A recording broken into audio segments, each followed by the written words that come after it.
Betul, jadi memang rentan sangat krusial itu adalah di trimester pertama. Nah, buat bunda-bunda yang lagi hamil atau mempersiapkan kehamilan ini ya. Jadi yang paling penting itu adalah menjaga di trimester pertama itu nutrisi, kemudian menjaga diri dengan baik ya. Itu supaya tidak terhindar dari itu. Jadi tidak boleh mengkonsumsi obat-obatan tanpa ini persetujuan dari dokter juga, pengawasan dari dokter lah istilahnya. Kadang-kadang kan ada yang batuk, pilek segala macam. Ada juga loh Mas beberapa obat-obatan misalnya pilek itu yang bila diminum dalam kondisi yang dosis yang terlalu tinggi bisa juga memicu kejadian itu. Oke, kelainan saluran cerna pada akhirnya.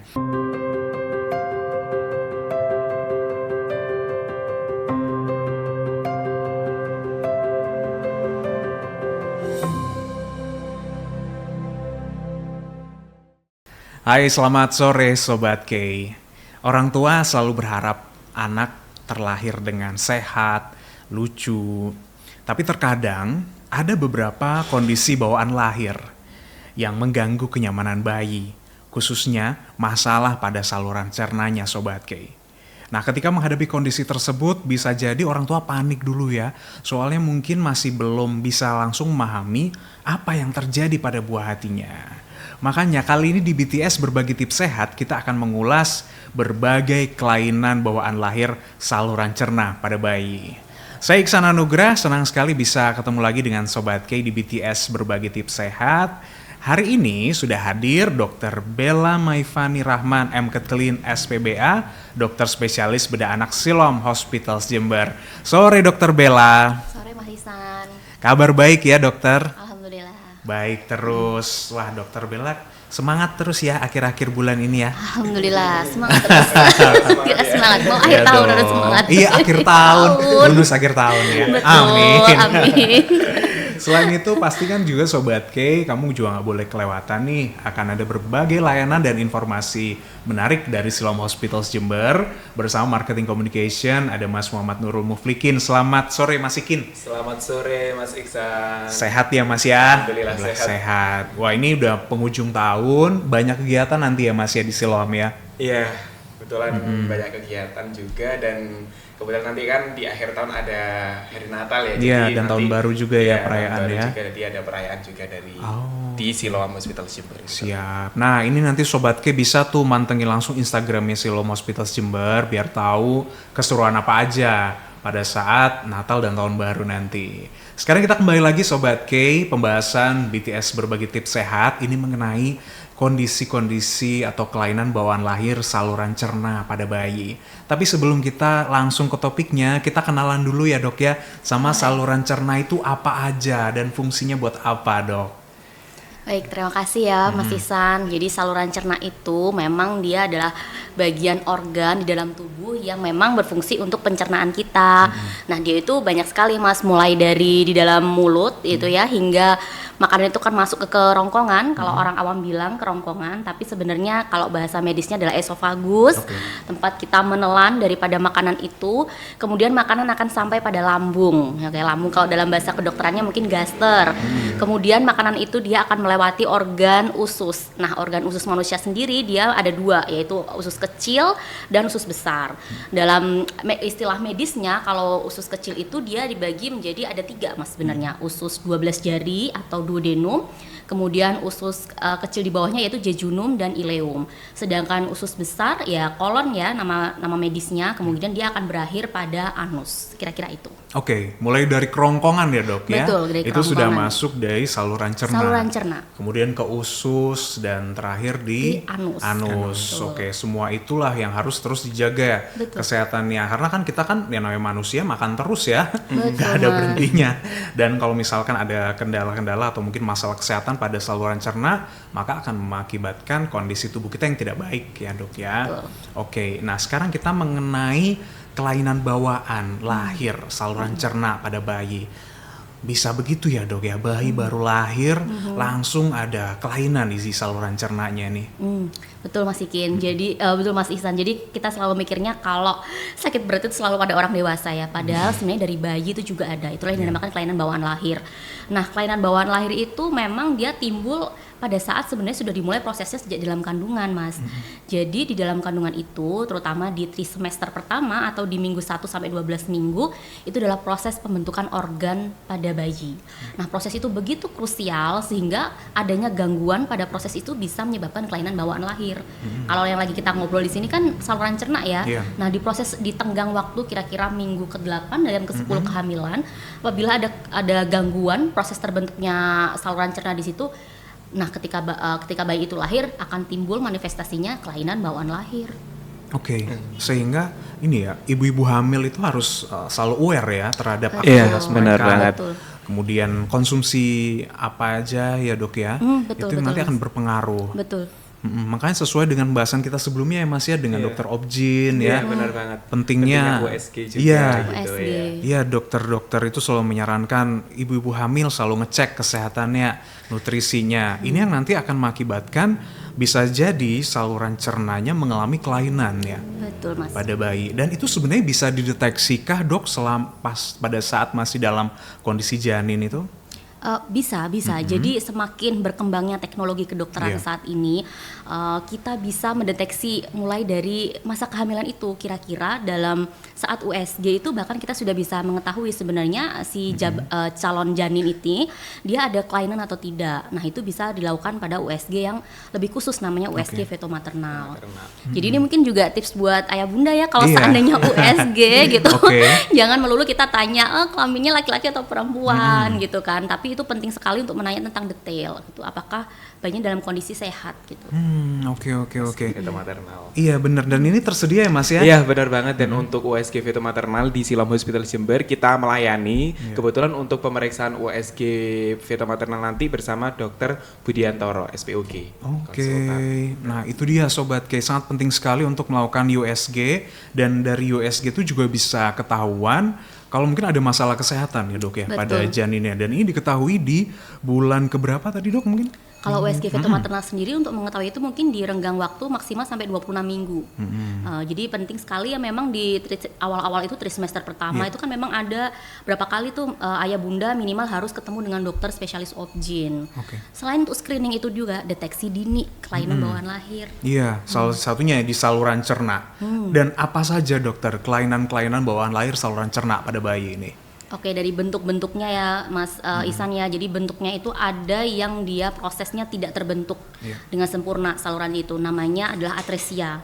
Jadi atresia letaknya dimanapun bisa. Misalnya atresia duodenum yang letaknya di usus 12 jari. Atresia esophagus yang letaknya di kerongkongan gitu. Atau juga atresia kolon yang dia ada di usus besar.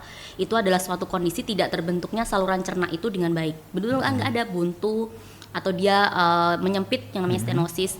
Kemudian ada juga kondisi selain kelainan dari anatomi dia tidak terbentuk, mungkin juga sudah terbentuk nih Mas, tapi ada kelainan perputaran namanya malrotasi. Nah, jadi usus kita di dalam perut itu ada susunannya Mas Ihsan gitu. Dia bentuknya tertata sedemikian rupa gitu. Nah, prosesnya bisa terganggu, bentuk berputarnya bisa berbeda. Kejadian malrotasi berbahaya sekali juga karena bisa menyebabkan usus itu terputar gitu. Itu yang cukup berbahaya. Kemudian yang ketiga, kelainan fungsional. Jadi mungkin secara anatomikal dia terbentuk dengan baik, dia dia berputar dengan baik juga, namun secara fungsi dia tidak mampu. Misalnya kelainan-kelainan di mana tidak terbentuknya saraf pada usus. Mas Ihsan bayang nggak sih kita itu bisa BAB dengan lancar tuh karena usus kita kan bisa bergerak, ada sarafnya. Nah, ada beberapa anak-anak itu yang lahir dalam kondisi sebagian dari usus besarnya itu tidak terbentuk sarafnya Mas, sehingga anak itu nanti sulit BAB gitu.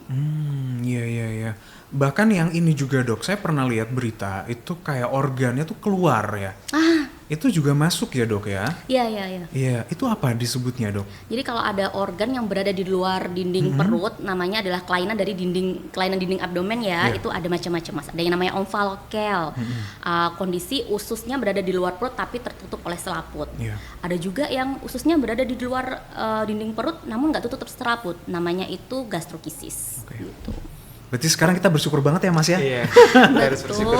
Bersyukur sekali karena kita bisa BAB dengan lancar ya. Iya. Mulai lahir sampai sekarang, bahkan kita mengkonsumsi makanan juga ya bisa langsung terdistribusi ya ke semua bagian-bagian pada tubuh kita. Sedangkan ada kondisi-kondisi bayi yang baru lahir itu sudah mengalami kelainan bawaan Sobat K pada saluran cernanya. Tadi ada 3 ya dok ya. Yang pertama atresia itu tidak terbentuk. Yang kedua malrotasi. Yang ketiga apa tadi dok?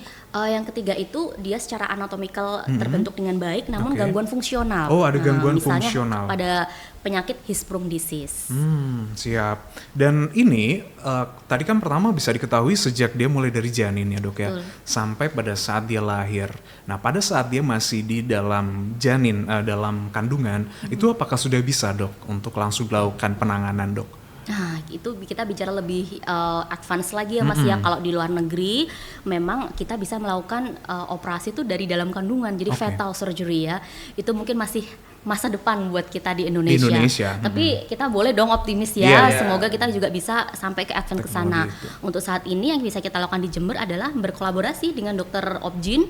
Kita melakukan deteksi dini sehingga apabila dokter Obgyn itu pada saat melakukan USG, ini ada janin kecurigaan bawaan lahir nih, langsung kita akan kerjasama juga kontak konsultasi dengan dokter bedah anak sehingga dikawal ibu hamilnya Mas, dikawal persalinannya pun mungkin akan kita diatur lah istilahnya ya, dia nanti akan diantar untuk ke rumah sakit dengan rujukan yang ada dokter anak, dokter bedah anak maupun dokter Obgyn, sehingga pada saat bayi itu bersalin sudah langsung kita bisa melakukan tata laksana di situ. Oke. Gitu. Jadi penanganannya pada saat dia sudah lahir ya kalau di Betul. Indonesia sementara ini. Betul. Tapi kita berharap ya dok ya emang ya pada saat dia masih dalam kandungan pun sudah bisa Bisa. dilakukan. Oke. Nah, masih banyak sekali sobat yang akan kita bahas mengenai kelainan bawaan lahir saluran cerna pada bayi, tapi sebelumnya mungkin kalau sobat K dalam keadaan pengen banget konsultasi dengan dokter Bella, ini sebaiknya kapan nih Mas Ikin? Oke, jadi untuk dokter Bella praktek di Rumah Sakit Siloam itu di hari Selasa dan juga Kamis, tepatnya di pukul 16 sampai jam 18.00. Kemudian di hari Sabtunya beliau praktek di jam 10 sampai jam 12 siang. Oke, Gitu. itu dia jadwalnya dokter Bella. Tapi kebetulan hari ini nyempetin syuting dulu ya dok ya. Silakan sobat K bisa bikin janji bisa ya Mas Iya, ya. bikin janji. Gimana caranya nanti Mas? Untuk reservasinya bisa melalui aplikasi My Siloam. Di situ Oke. nanti ada fitur namanya buat janji dengan dokter. Jadi di situ dengan mudah Sobat K bisa langsung klik dan menggunakan fitur tersebut. Oke, itu dia Sobat K. Langsung download sekarang juga aplikasi My Siloam, baik itu dari Play Store maupun App Store. Kita akan kembali setelah yang berikut ini.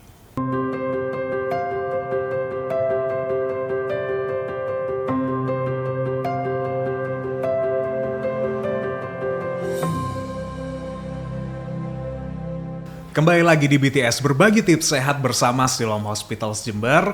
Sore hari ini kita membahas mengenai jenis-jenis kelainan bawaan lahir saluran cerna pada bayi, tentunya bersama Dr. Bella Maifani Rahman, MKet Clean SPBA, spesialis bedah anak Siloam Hospitals Jember, dan Mas Muhammad Nurul Muflikin selaku Marketing Communication. Buat Sobat K yang mungkin nanti pengen konsultasi langsung dengan Dr. Bella, sudah disampaikan tadi jadwalnya oleh Mas Ikin. Kalau kelewatan, langsung cek di aplikasi My Siloam yang tersedia di Play Store dan App Store.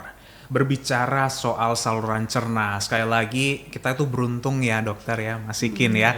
Sekarang kita keadaannya baik-baik saja, dan untuk bayi-bayi yang baru lahir, ini ternyata mereka sudah bisa memiliki kelainan-kelainan pada saluran cerna. Tentu kita harus tahu dulu apa penyebabnya dok, sehingga bayi atau janin ini bisa mengalami kelainan saluran cerna bawaan. Oke, jadi penyebab pastinya kalau di dalam literatur itu sampai saat ini kan masih belum diketahui secara pasti Mas ya. Tapi memang ada berbagai macam faktor resiko. Misalnya dari usia ibu saat dari kehamilan ya. Memang penting sekali bagi seorang ibu tuh mempersiapkan kehamilan gitu. Kehamilan tuh betul-betul sekarang ini harus dipersiapkan. Jadi resiko ibu yang terlalu muda atau ibu dengan resiko usia di atas 35 tahun itu ada resiko bahwa mungkin bayinya bisa mengalami kelainan bawaan lahir apapun itu. Kemudian papa paparan atau exposure radiasi mungkin ataupun juga medikasi itu bisa obat-obatan ya maupun obat-obatan rekreasional misalnya seperti narkoba itu juga bisa meningkatkan itu, dan minuman alkohol, merokok juga mampu meningkatkan resiko terjadinya kelainan bawaan lahir. Selain itu tidak lepas juga salah satunya adalah faktor lingkungan dan juga genetika yang tidak bisa kita hindarkan memang. Wah, ada genetika ini yang agak sedikit berbahaya ya dok ya, sehingga itu bisa menyebabkan anak baru lahir sudah ada kelainannya, saluran cernanya. Ini biasanya persentasenya berapa banding berapa dok genetika ini? Genetika tuh secara pasti memang belum ada sih mas secara berapa persennya gitu, tapi sekitar itu pastilah genetika tuh ada kadang-kadang. Kita perlu melakukan cek itu juga. Siap. Resiko usia dari ibu yang baik itu terlalu muda atau mungkin terlalu usianya lanjut terlalu lanjut. Kemudian paparan radiasi ini dari apa? Alat elektronik atau seperti apa dok? Radiasi mungkin dari sinar X-ray X-ray. ya. Makanya kan kadang-kadang kalau ibu kebetulan lagi harus dilakukan foto X-ray itu memang harus mengungkapkan bahwa dia lagi posisi hamil, sehingga tenaga medis juga mungkin akan lebih aware untuk menghindari hal yang tidak diinginkan. Baik, kalau dari ini dok, alat elektronik sekitar kita apa ada pengaruhnya mungkin dok? Nah itu mungkin kita harus cari lebih lanjut ya mas ya untuk literaturnya. Oke, baik. Dan ada medikasi ya dari obat-obatan yang biasa tertentu, dikonsumsi. Betul. Tapi itu lebih ke obat-obatan yang di luar dosis yang diberikan dokter ya dok biasanya ya. Betul. Jadi memang rentan sangat krusial itu adalah di trimester pertama. Nah buat bunda-bunda yang lagi hamil atau mempersiapkan kehamilan ini ya. Jadi yang paling penting itu adalah menjaga di trimester pertama itu nutrisi, kemudian menjaga diri dengan baik ya.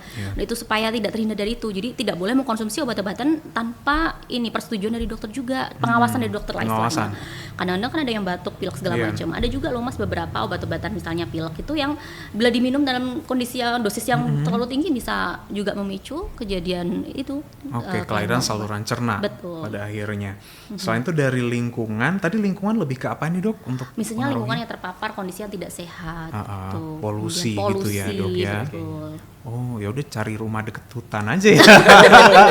Ini penting juga bagi ibu hamil juga mempersiapkan gitu kan Mas Iksan ya, karena kebetulan kalau di Rumah Sakit Siloam ini juga kita ada program yang namanya Senam Ibu Hamil gitu. Karena jadi kegiatan senam ibu hamil ini kan juga bisa menjadi salah satu kegiatan positif yang justru harus direkomendasikan ya untuk ibu-ibu ya, untuk para ibu hamil gitu. Dan untuk pelaksanaan senam ibu hamil di Siloam Hospital Jember ini dilakukan setiap 1 bulan 2 kali, yaitu di hari Sabtu minggu kedua dan juga minggu keempat. Siap, itu sekalian meningkatkan kesehatan kan ibu gerak-gerak ya. Betul.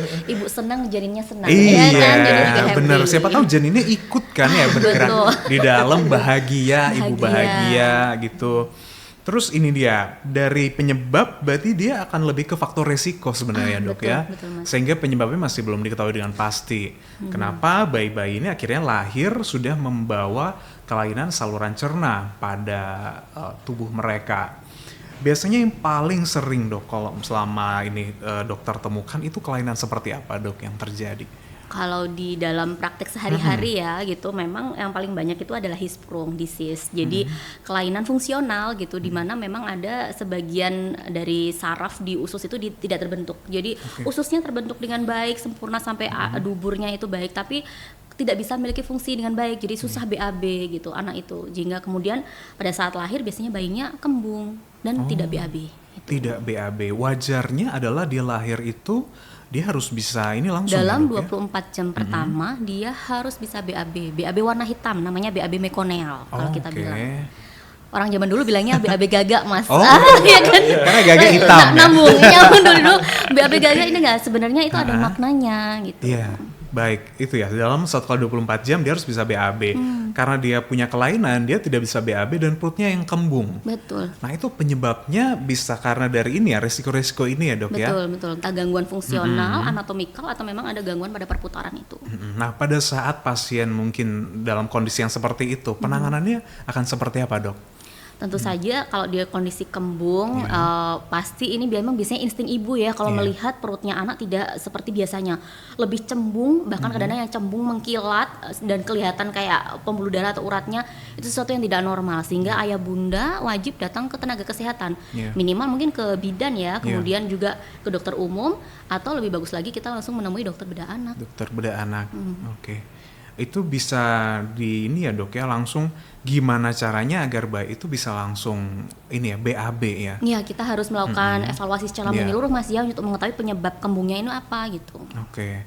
Nah, untuk penyakit seperti ini, kelainan bawaan fungsional, ini apakah dia akan bisa sekali itu penanganan saja langsung sembuh atau bagaimana dok biasanya kondisi bayinya nanti? Nah, misalnya kalau dengan kemajuan teknologi saat Iya. ini Mas gitu, semakin kita bisa mendeteksi lebih dini lagi sehingga prosedur operasi yang dilakukan dulunya nih, misalnya Iya. 20 tahun yang lalu, 10 tahun yang lalu operasi sprung itu kan harus 2 tahap gitu ya. Anak itu harus memakai stoma dulu Iya. baru kemudian dioperasi. Nah, sekarang kita bisa melakukan operasi 1 tahap aja dan dilakukan Oke. pada saat usia bayi. Oh, dan itu aman ya dok ya? Bayi-bayi udah dioperasi ya? Aman Mas. Insya Allah. Dia nangis nggak sih sebenarnya? Kalau nangis pasti ya, nangis itu yang Oke. kita cari justru Oh, ya. justru yang Nah, dicari. berarti dia responsif, aktif. Nah, Oh baik, itu yang tadi gangguan fungsional. Atresia pernah menemukan mungkin dok yang tidak banyak terbentuk? Mas. Jadi kalau atresia yang paling banyak mungkin di praktek itu adalah atresia ani atau tidak punya anus. Wow. Wow, jadi anus tuh matters ya. Iya, Kita meskipun ya. kita dalam tanda kutip itu agak sedikit menjijikkan, mungkin ya dianggap seperti itu ya, karena itu organ untuk pembuangan ya. Tapi dia Pembuangan. sampai tidak punya. Tidak punya anus. Ah, itu apa penanganannya dok yang seperti itu? Nah, dia tipenya banyak nih Mas, macam-macam kan, laki-laki perempuan dia berbeda. Biasanya anak itu datang memang lahir langsung tidak ketahuan tidak punya anus.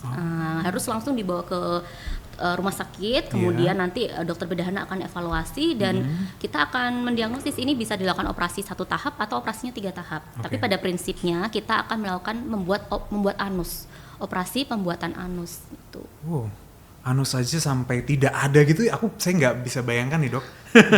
Seperti apa Ya, ya? betul, Sebenarnya case-case seperti itu ada ya berarti ya, bayi sampai nggak punya anus gitu. Betul. Wih, Dan serem ini banget. mungkin juga informasi buat ayah bunda ya. Iya. Di Jember kita sampai ada komunitasnya Mas. Oh, Jadi ada gitu. komunitas ibu-ibu dan sama anak yang dia atresia ani, tidak punya anus maupun hispungdisis. Karena entah kenapa mungkin prevalensinya cukup banyak juga ya di Jember ya. Pada saat dia kondisi seperti itu dok, kan bayi kan dia juga harus melakukan pembuangan ya. Itu bagaimana caranya dok dia? Nah, kalau memang ternyata dia tipe yang harus kita melakukan operasi 3 tahap. Iya. Operasi pertama yang kita lakukan saat usia bayi itu dibuatkan lubang BAB sementara lewat perut. Jadi ususnya kita keluarkan lewat perut. Itu namanya stoma, Mas, gitu. Kemudian sekitar berjarak 2 bulan atau ketika bayi itu sudah usia 3 bulan kita buatkan operasi anus. Setelah operasi anusnya cantik, baik, bisa melakukan fungsi, maka kita melakukan operasi ketiga sekitar usia 5-6 bulan. Itu kita tutup lah yang lubang pembuangan Iya, yang pertama di itu. perut itu ya. Betul, sehingga hasil akhirnya anak itu bisa BAB lewat anus yang baru. Iya, Gitu. aduh saya kok nggak bisa bayangin ya. Jadi bukan hanya hati yang baru ya, Iya. tapi juga ada anus baru. Yang baru. Baik, yang selanjutnya yang malrotasi nih dok, case-case-nya itu. Malrotasi itu biasanya ditandai dengan anak itu muntah warna hijau, Mas Ihsan. Oh. Nah, jadi muntah warna hijau it's never okay. Nah, ini mungkin kalau Sobat K pasti pendengarnya banyak juga yang tenaga medis ya, Iya. buat dokter umum maupun tenaga bidan, perawat, bila menemui pasien yang anak bayi muntah hijau, itu pasti tidak baik-baik aja, segera periksakan bayi itu. Karena kita takut kalau ada kecurigaan bawaan lahir. Dia malrotasi itu berarti ini ya dok ya, yang ada susunannya tuh tidak sesuai Tidak gitu ya? sesuai. Tidak sesuai. Wow, ini sampai muntah warna hijau. Karena hijau itu kan aneh ya, dia pikir muntah sayuran ya. Oh iya, padahal kan masih belum bisa minumnya cuma susu gitu Iya kan. benar. Dan itu muntahnya dia ketika dalam waktu berapa jam dok setelah dia lahir gitu? Jadi bermacam-macam. Kadang-kadang memang 1 hari gitu dia Iya. langsung keluar muntah warna hijau. Buyar benar-benar warna hijau. Nah, pada saat itu warna hijau ini sendiri sebenarnya adalah warna empedu, Mas. Jadi empedu itu kan memang dia keluar di usus ya. Harusnya cairan empedu turun di usus, kemudian dia keluar ke BAB kita yang dia akan memberikan warna pada BAB kita. Namun kalau terjadi sumbatan pada usus sehingga cairan empedu nggak bisa turun ke bawah, dia akhirnya malah refleks naik ke atas. Nah, itu menjadi indikator pertama kita. Wah, jangan-jangan ada kelainan saluran cerna gitu. Siap-siap. Nah, dan yang seperti itu makanya sangat selalu direkomendasikan Sobat K ketika ada kelainan-kelainan pada sang bayi, ini segera langsung dibawa ke fasilitas layanan kesehatan terdekat. Jangan sampai mungkin kita keburu-buru browsing aja duluan gitu ya dok ya. Atau panik ya, mungkin Iya. panik pertama. Pertama. Dan takut. Oke. Sehingga kita browsing, kita dapat ada sebuah treatment ini kita cobalah. Yang coba-coba jangan diberikan kepada bayi. Jangan. Oke, dan kita mungkin nanti akan juga membahas lebih detail lagi yang lainnya nih Sobat K. Karena ada yang juga kita harus ketahui, jenis-jenis kelainan saluran cerna yang mungkin masih dalam kategori wajar yang ayah bunda tidak perlu panik. Kemudian apa saja yang segera harus dilakukan penanganan dan bagaimana mengatasi kelainan saluran cerna tersebut. Tapi mungkin kita ke Mas Ikin dulu nih Mas, karena kita semakin hari kan kita melihat Siloam Hospital ini semakin terus berkembang ya Mas ya. Layanannya banyak banget nih, terutama yang kita pengen tahu banget adalah dari radiologinya nih Mas. Iya, jadi sebenarnya dalam kasus-kasus yang terjadi itu juga diantaranya membutuhkan yang namanya pemeriksaan di radiologi gitu ya.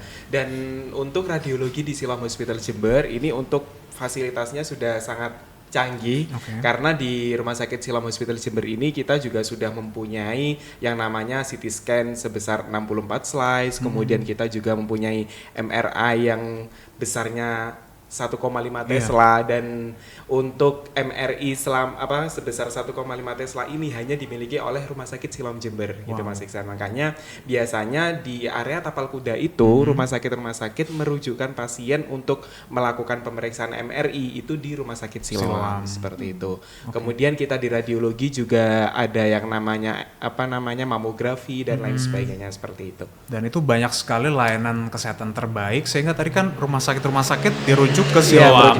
Ya udah Sobat K nggak usah kemana-mana, langsung aja di Rumah Sakit Siloam. juga nanti dirujuknya ke Siloam. Siloam, jadi mending langsung aja Sobat K dapatkan berbagai pelayanan kesehatan terbaik di Siloam Hospital Jember. Oke, kita nanti akan kembali lagi ya Sobat K, karena sebenarnya saya tuh agak takut-takut gimana gitu Dok. Jadi saya pengen meredakan ketakutan saya dulu. Takutnya saya jadi child free nanti hanya karena seperti ini ya. Sesaat lagi Sobat K, kita kembali.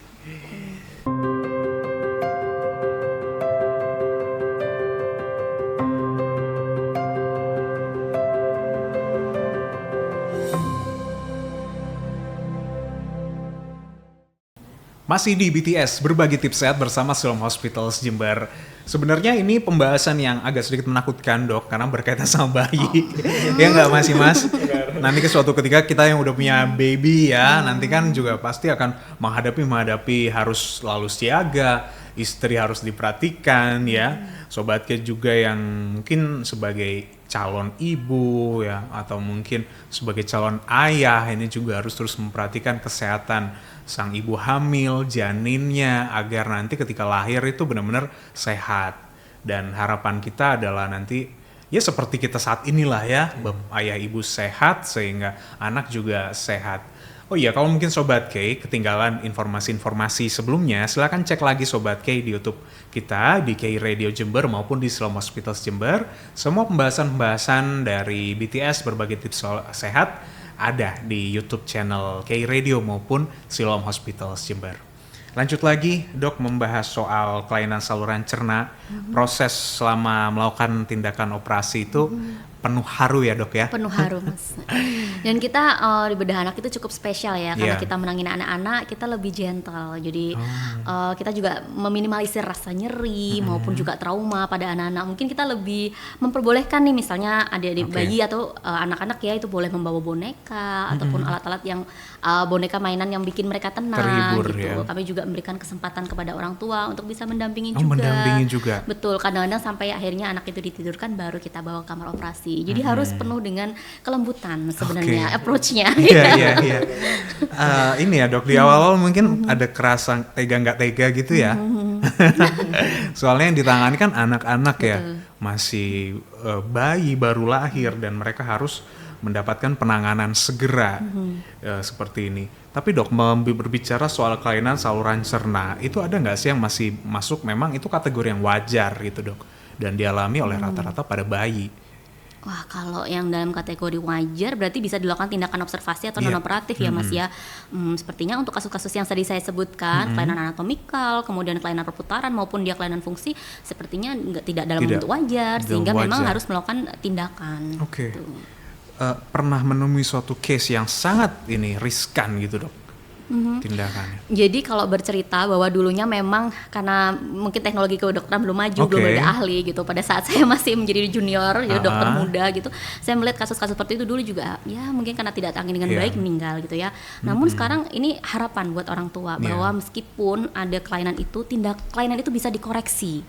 Jadi ayah bunda tidak perlu takut dengan Iya. operasi. Jadi operasi itu bukan berdasarkan usia sebenarnya Mas, tapi berdasarkan indikasi. Karena memang ada berbagai macam kelainan itu yang diobatinya adalah dengan operasi. Ibaratkan usus Mas isaannya, usus itu kan seperti pipa. Misal ususnya buntu nih, pipanya buntu, maka kita harus membuat saluran bypass supaya alirannya bisa lancar. Kira-kira sebenarnya demikian juga yang kita lakukan pada saat operasi itu. Dan dalam waktu kapanpun ketika itu urgent harus dilakukan ya segera dilakukan. Emergensi harus dilakukan. Oke. Berbicara soal emergensi juga kadang-kadang kita itu ini loh Mas, udah kaget duluan ya. Takut Panik duluan, panik gitu ya. duluan Dan gitu. bingung harus ngapain Iya. selanjutnya. Benar-benar. Itu gimana sebaiknya Mas? Jadi kan pasti untuk pihak rumah sakit punya saran-saran terbaik nih Iya. untuk mereka-mereka yang mungkin dalam keadaan genting seperti itu. Oke, jadi buat Sobat K yang dalam posisi panik atau kegawat daruratan ya istilahnya. Jadi nggak perlu khawatir, Sobat K bisa langsung menghubungi emergensinya Rumah Sakit Siloam Jember karena untuk layanan emergensi di Rumah Sakit Siloam Jember itu 24 jam. Untuk nomor yang bisa dihubungi oleh Sobat K ketika menghubungi emergensi Rumah Sakit Siloam Jember di 0331 2861 911 itu. Siap. Dan untuk fasilitas ambulans kita juga sangat lengkap Mas Iksan karena kita sudah punya 2 ambulans dan 2 ambulansnya itu sudah canggih gitu karena di dalam ambulans itu sudah sangat lengkap gitu fasilitasnya seperti rumah sakit berjalan kalau ya. orang-orang nyebutnya seperti itu. Oke, penanganan otomatis akan lebih cepat ya. Iya, benar banget. Dari di dalam ambulan pun sudah langsung ditanganin. Iya, oleh jadi pihak nggak medis. menunggu sampai di rumah sakit dulu gitu. Iya dong, takutnya kan rumahnya jauh banget ya Mas Iya, ya. benar. Sedangkan nyawa tuh harus segera mungkin Benar. dilakukan pertolongan. Iya. Ini Dok, karena kita bahas soal bayi-bayi, kita tuh ada rasa takut ya Dok ya, takut banget keberhasilan dari tindakan paliatif atau operasi itu Dok. Nah ini sebenarnya tindakan-tindakan seperti itu memang pasti kita bisa percayakan untuk ini ya Dok ya, keberhasilannya gitu. Itu kira-kira berapa persen biasanya Dok untuk? Nah, sebenarnya dalam literatur Iya. menariknya untuk kasus-kasus yang saya sebutkan tadi, angka survival rate atau keberhasilannya cukup tinggi, Mas. Gitu. Jadi ayah bunda jangan takut dulu ya. Iya. Gitu. Kalau seandainya memang kita lahir dengan kondisi putra kita cukup spesial, misalnya tidak punya anus, jangan khawatir gitu. Itu bisa dikoreksi, anak itu bisa kita operasi sehingga punya anus dan dia bisa tumbuh besar seperti anak yang lainnya juga gitu. Oh, Tidak ada gitu. yang berbeda. Gitu ya. Kemudian misalnya ternyata bayi kita lahir dengan kondisi buntu usus misalnya ya, seperti atresia atau apapun itu bisa kita lakukan tindakan operasi koreksi sehingga harapannya juga ususnya bisa terbentuk dengan baik gitu. Dan mau rotasi pun juga sama gitu Mas. Semua itu tetap lah pasti bisa ditanganin ya Dok ya. Bisa kita koreksi. Oke, jadi jangan takut kalau mau punya anak. Punya keturunan ya. Mungkin take home message-nya apabila mau punya keturunan harus dipersiapkan. Oh Mas benar, Iksan, betul kan? itu ya. Jangan parno duluan karena udah kepikiran. Aduh jangan-jangan nanti anakku lahirnya gimana. Betul. Sehingga ada keputusan untuk tidak mempunyai anak padahal ya punya keturunan ya siapapun ya silahkan ya Dok ya. Dan itu nanti dipersiapkan dari 3 bulan kehamilannya ya. Betul. Nutrisinya, Mas. Itu juga. Dan tadi ikut senam hamil Iya, ya Mas ya. benar. Dan juga penting melakukan medical check up. Oh iya, benar. banget. Dan medical check up ini juga bisa dilakukan di Rumah Sakit Siloam. Jadi sebenarnya medical check up di Rumah Sakit Siloam Jember ini banyak sekali paketnya gitu ya. Jadi sesuai dengan kebutuhan yang dibutuhkan oleh Sobat K seperti itu. Dan untuk macam-macam paketnya yang bisa Sobat K ketahui itu bisa langsung cek di aplikasi My Siloam seperti itu atau di websitenya mcu.siloamjember. Oh siap. Siloam Hospital. Siloam Gitu. Hospital Iya. ya. Dan ini bisa menyesuaikan ya Mas ya, dia anak-anak Iya, ya, benar banget. remaja, dewasa, Semua kalangan usia, iya. termasuk kan ibu hamil nih kan juga harus dia Iya, cek terus. benar. Ada layanan khusus emang ya Mas ya kalau medical check up itu juga ya buat Iya, ibu-ibu ada. hamil. Kemudian kita juga ini Mas Iksan di Rumah Sakit Siloam Jember kita juga ada layanan yang namanya konsultasi laktasi itu juga itu kan buat rangkaian ibu hamil juga seperti itu sebenarnya banyak sekali sih di Rumah Sakit Siloam Jember itu Layanan-layanan Benar. seperti itu. Nah, berarti kalau kita sudah tahu ya penyakit-penyakit atau mungkin kelainan bawaan saluran cerna yang terjadi pada bayi, dan itu semua mungkin kadang kita lihat anak-anak sekarang udah sehat, bisa jadi dulunya mungkin ada yang pernah ya dok ya Betul. mengalami kelainan seperti itu, dan dengan bantuan medis seiring dengan semakin canggihnya dan penanganan-penanganan semakin mudah untuk dilakukan, sehingga tidak perlu khawatir apapun permasalahannya, silakan Sobat K langsung rujuk ke fasilitas layanan kesehatan terdekat, atau langsung Sobat K datang aja ke Siloam Hospital Jember. Bahkan Sobat K bisa langsung call dulu emergensinya, tadi sudah disampaikan Mas Ikin ya, dicek terus pokoknya informasi-informasi di Siloam Hospital Jember, di Instagram bisa, di website juga bisa Sobat K. Berarti kita mencegah kelainan saluran cerna ini lebih ke apa dok? Dari orang tuanya dulu ya? Betul, dengan mempersiapkan kehamilan itu dengan baik Mas. Jadi mulai dari usia bundanya juga ya gitu. Diharapkan juga di tempat usia yang tepat. Kemudian nutrisinya, jangan lupa ANC atau antenatal care. Kunjungan kepada dokter maupun tenaga medis misalnya bidan juga penting sekali, jangan dilewatkan. Itu penting sekali Mas, karena di Jember mungkin angkanya juga masih rendah ya gitu. Sehingga penting bagi kita untuk melakukan hal tersebut. Wah, antenatal care jadi inget ya. Yang pernah kita bahas ya, antenatal care. Ini tuh ternyata penting ya kan. Ternyata berkaitan lagi nih antenatal care sama case-case yang seperti ini, yang kelihatannya sangat berbahaya, tapi sebenarnya bisa dicegah kalau selalu rutin melakukan antenatal care itu, dan perhatikan juga nutrisi yang masuk kepada ibu yang sedang mengandung. Jadi pada intinya dok, ketika anak itu sudah terkena kelainan saluran cerna dan dilakukan operasi, itu nanti setelah dia pulih, ya dia udah bisa aktivitas kayak anak biasa ya dok ya. Betul. Sehingga kita tidak melihat kalau mungkin dia ternyata dulunya dia pernah mengalami kelainan. Masih ada harapan. Masih ada harapan. Betul. Setiap kesulitan masih ada harapan. Iya, jadi saya nggak takut deh gitu. Bisa punya keturunan ya, karena kan semua itu pasti ada harapannya Sobat K, dan banyak keajaiban ya dok ya selama proses melakukan tindakan operasi itu. Jadi kalau Mas Ihsan bilang bahwa aduh kasihan ya bayi itu memang kelihatannya yang paling lemah, tapi justru bayi-bayi itu dia yang paling kuat Mas. Dia paling kuat, dia rebound untuk kembali recovery-nya lebih cepat dibandingkan orang dewasa gitu. Sehingga kalau kita melakukan sayatan segala macam, bekas dari sayatan itu pasti lebih halus, bakal tidak terlihat karena recovery dari sel-selnya kan begitu masih muda. Jadi lebih cepat recovery-nya pada anak-anak itu. Wih, siap. Yang penting percayakan aja Sobat K kepada ini ya tenaga medis ya kan. Nah, itu pasti sudah ada standarnya yang terbaik untuk mendapatkan pelayanan-pelayanan nih buat buah hatinya Sobat K, atau mungkin Sobat K juga yang mungkin butuh penanganan medis. Nanti kita akan lanjut lagi ke berbagai mitos dan fakta ini seputar kelainan saluran cerna pada bayi. Nanti bisa disimak juga Sobat K apakah pernyataan ini masuk mitos atau fakta, tetap di BTS Berbagi Tips Sehat.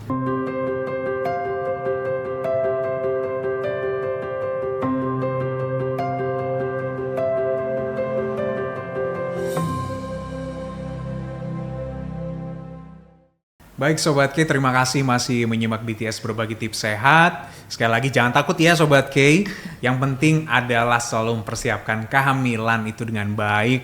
Periksakan selalu. Jangan pernah abai terhadap berbagai saran dari dokter Obgyn ini ya. Yang biasa ditemui oleh para ibu hamil dan ayah yang mendampingi. Sekarang kita ke mitos dan fakta. Ini berkaitan sama saluran cerna pada bayi nih dok. Nah, yang pertama itu ada yang bilang, dok, berikanlah kopi pada bayi yang sembelit. Aduh, big no. Mitos lah ini ya. Mitos, malah tidak boleh nih Mas Ihsan. Kenapa dok? Karena bayi di bawah 6 bulan itu hanya boleh mengkonsumsi ASI atau susu saja. Jangan berikan tambahan makanan atau artificial feeding yang lain ya selain pada susu ataupun ASI itu. Oke. Cuman kadang kalau misalkan bayi, tadi kan tidak boleh ini ya dok ya dapat makanan selain ASI. Tapi kalau dalam keadaan ini dia mungkin tidak bisa memproduksi ASI itu masih ada makanan tambahan atau bisa? Boleh susu pendamping pendamping ASI namanya ya, PASI atau susu formula mungkin ya. Tapi tetap harus di bawah pengawasan dokter betul, anak juga ya dok ya. Oke, siap. Jangan dikasih kopinya buat orang tuanya aja. Betul, buat begadang aja. Yang mungkin orang tuanya kadang begadang ya. Betul. Selanjutnya, perut kembung pada bayi dapat diredakan dengan minyak angin dok. Kalau diredakan dengan minyak angin mungkin meringankan gejala saja, bahasanya lebih tepat gitu ya. Karena perut kembung yang dia normal apabila anak itu setelah kentut pasti akan hilang sendiri gitu. Namun pemberian minyak angin maupun misalnya sekarang lotion telon gitu ya, itu mungkin bisa membuat bayi itu nyaman sehingga tidak rewel gitu aja. Itu cukup ini aja ya dok ya, memberikan kenyamanan. Memberikan kenyamanan. Tapi untuk benar-benar meredakannya itu tidak dengan cara seperti itu ya dok ya? Ya, banyak sebenarnya mas, tidak dengan pemberian hanya minyak aja. Bisa langsung ke ke dokter ya, biar nanti kan karena ini juga ya dok ya, dicek dulu ya nanti ya, diperiksa penyebab dulu ya, penyebab kembungnya apa betul. dulu. Iya itu tadi, siap. Berikutnya, gumoh dapat berhenti dengan alami setelah bayi melewati usia 6 bulan dok. Fakta. Jadi emang ya? Gumoh itu kan sebenarnya susu yang meleleh ya gitu kan, di atas usia 6 bulan mungkin bayi itu sudah bisa menelan dengan baik, bisa mengangkat kepala, mungkin jelas saja dia akan berkurang gitu. Itu bukan karena dia saluran cernanya ya dok ya, gumoh ini? Jadi gumoh dan muntah itu berbeda mas. Oh gitu. Jadi gumoh itu bukan muntah sebenarnya. Gumoh itu adalah meleleh dia itu kan, jadi susu yang berlebihan meleleh dia, bukan muntah yang sampai terpancar keluar seperti itu. Siap. Berikutnya, mengkonsumsi makanan berserat tidak akan membuat bayi sembelit. Mengkonsumsi makanan berserat. Berarti membantu supaya nggak sembelit ya. Boleh? Bisa ya dok ya. Jadi dengan makanan berserat tinggi air bikin anak itu tidak sembelit. Berarti bayi ini sudah bisa mendapatkan makanan-makanan tambahan seperti itu ya dok ya? Di atas usia 6 bulan. Ya? Betul. Oke. Selanjutnya, jika bayi mengalami diare sebaiknya berhenti minum susu terlebih dahulu. Nah mungkin ini lebih ke sejawat pediatri ya mas yang bisa menjelaskan, karena memang ada loh mas kadang-kadang diare itu yang disebabkan oleh intoleransi laktulosa. Jadi ada beberapa anak-anak yang mungkin alergi terhadap susu sapi sehingga mungkin kita harus mengganti dengan susu soya gitu. Berarti lebih ke pediatri nanti ya dok ya yang menanganinya. Yang berikutnya, bayi prematur rentan mengalami kelainan saluran cerna.